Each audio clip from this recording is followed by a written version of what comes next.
Dans le cadre d'une formation BPGEPS Loisirs tout public avec l'organisme CPCV, le BPGEPS nous permet de devenir animateur professionnel.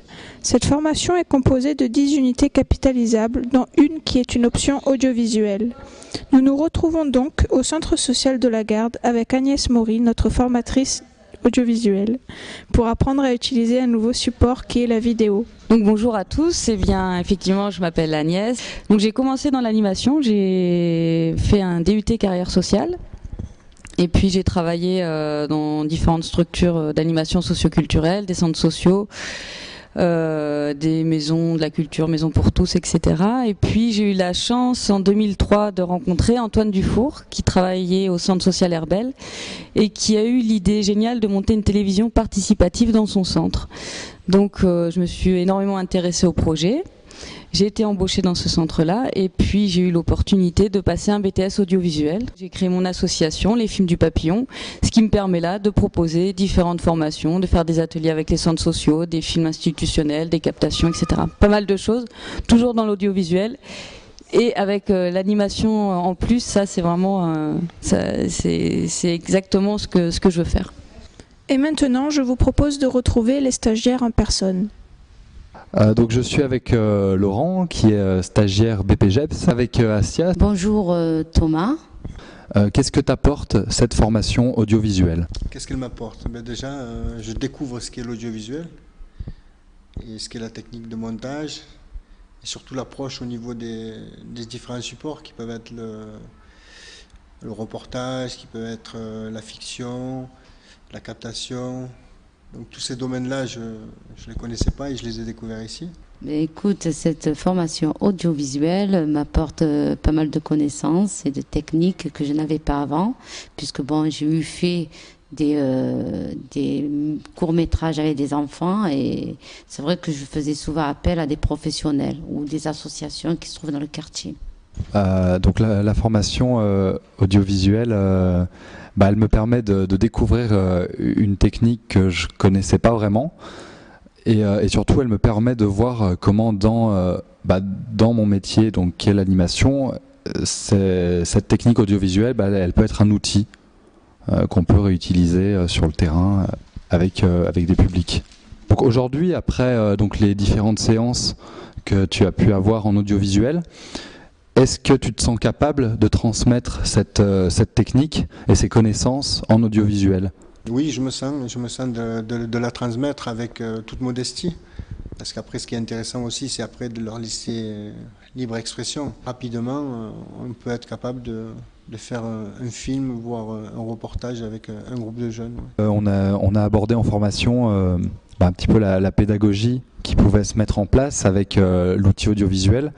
Donc quel jeu on pouvait faire avec la caméra, comment on pouvait faire passer un peu les connaissances sur les différents plans, etc. Et puis sur le fait d'investir aussi les enfants dans leur rôle à travers une fiction, un reportage. Et je pense que maintenant, oui, je pourrais. L'outil audiovisuel semble donc être un support d'animation dans l'air du temps, et on pourrait bien voir sa pratique se généraliser dans les années à venir.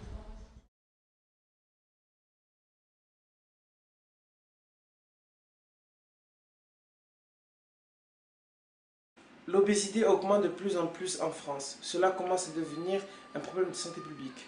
Je suis Souleymane Surdine et je vais vous recueillir différents avis sur l'obésité. Je vais vous demander si vous pouvez me dire ce qu'il faut manger à peu près dans une journée.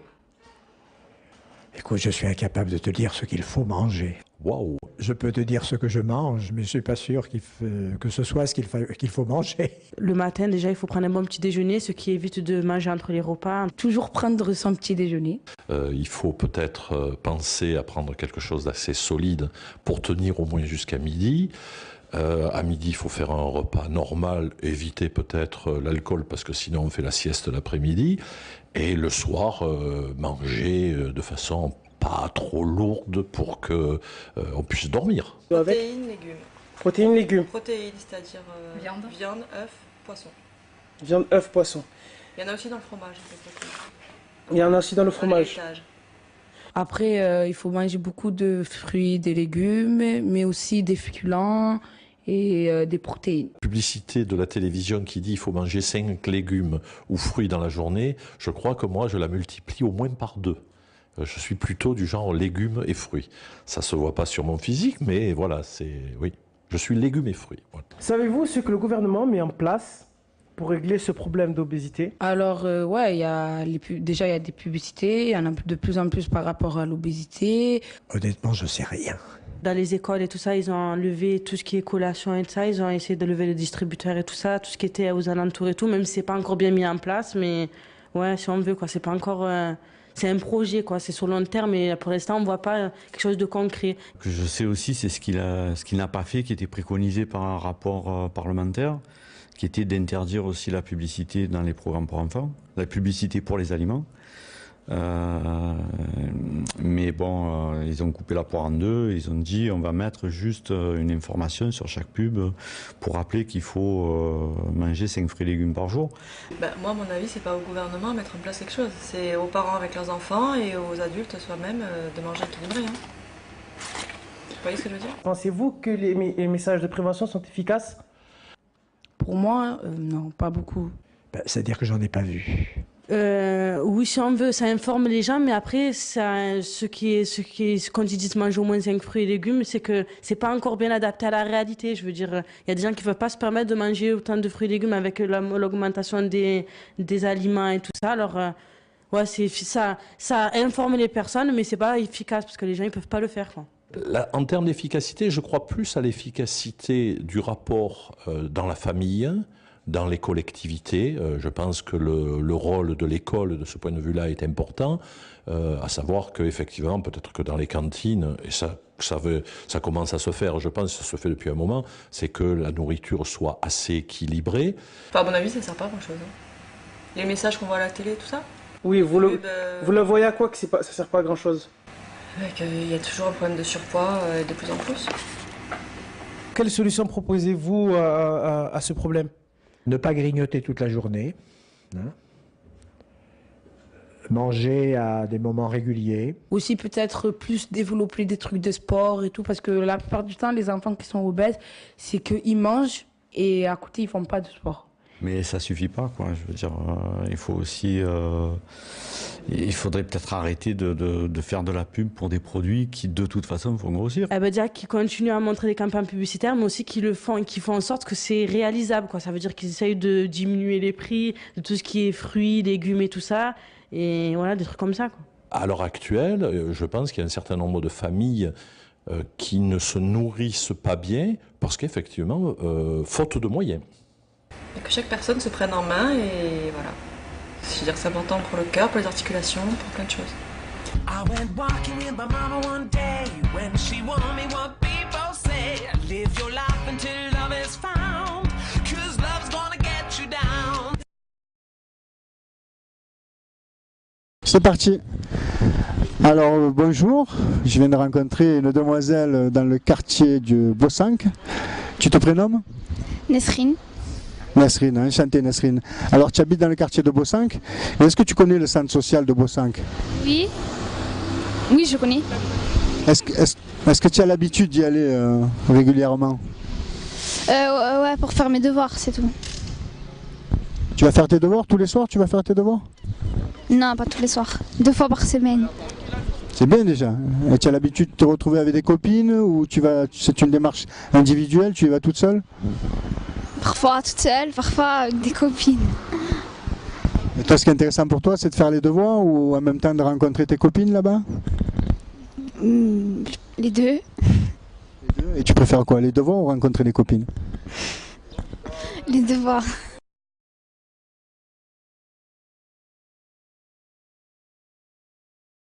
Sur la dimension insertion professionnelle, sans souci, et je dirais même plus, on a plus de filles qui sont dans cette dynamique-là, de dire je veux m'en sortir, je veux faire le bon choix au niveau de mon orientation professionnelle, donc filez-moi un coup de main.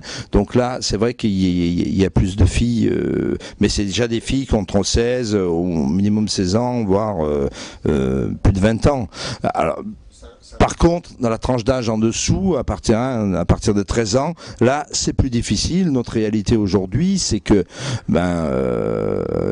voilà, c'est essentiellement fréquenté par des garçons.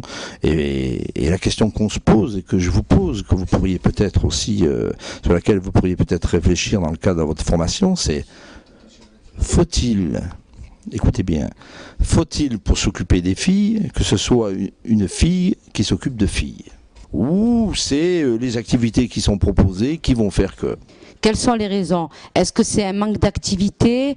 Est-ce que c'est par rapport justement à ces jeunes garçons qui sont là et qui se sont accaparés, on va dire entre guillemets, le lieu et donc qui n'ont pas laissé de place aux filles?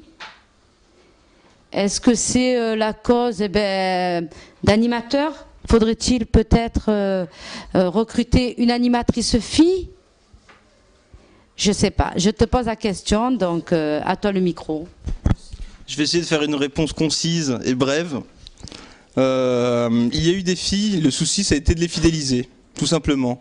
Donc le plan c'est que c'est plutôt cyclique, c'est-à-dire que pour les grandes vacances ou certaines vacances elles sont là, mais pour les mercredis et accueil informel le soir elles ne passent pas, tout simplement. Donc il y a peut-être une rigidité des horaires, etc. Et puis un espace aussi qui est peut-être moins familier pour elles. Il y a peut-être aussi une offre d'animation qui est peut-être pas assez portée vers elles.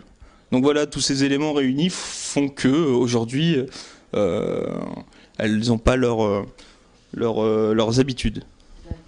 Toi, en tant que frère, d'accord, je suppose que tu as des sœurs. Tu en as une et elle est grande.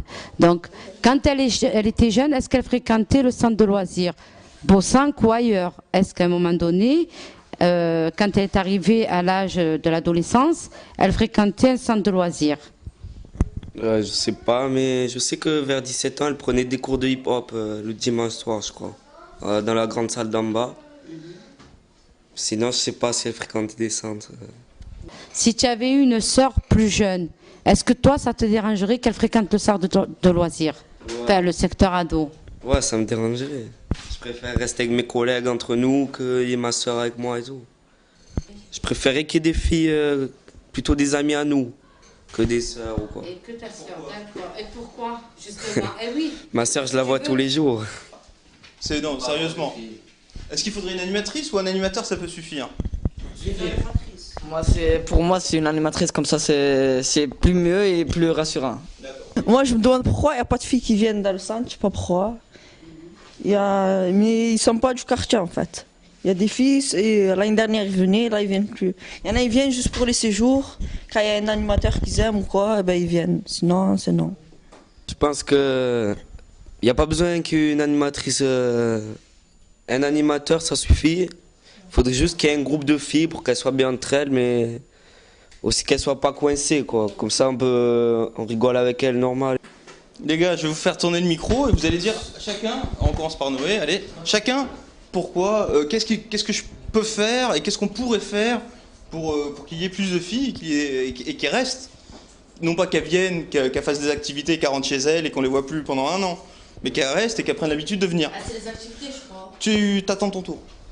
Faudrait que le centre Boussank soit plus connu, surtout le secteur ado, parce que moi, juste avant que j'arrive, je savais pas du tout qu'il y avait un secteur ado au centre Boussank. C'est Ahmed et tout, Diafar et tout qui m'en ont parlé. Ça fait que les filles, je vois pas comment elles peuvent être au courant, quoi. Je sais pas. Faudrait que ce soit plus connu.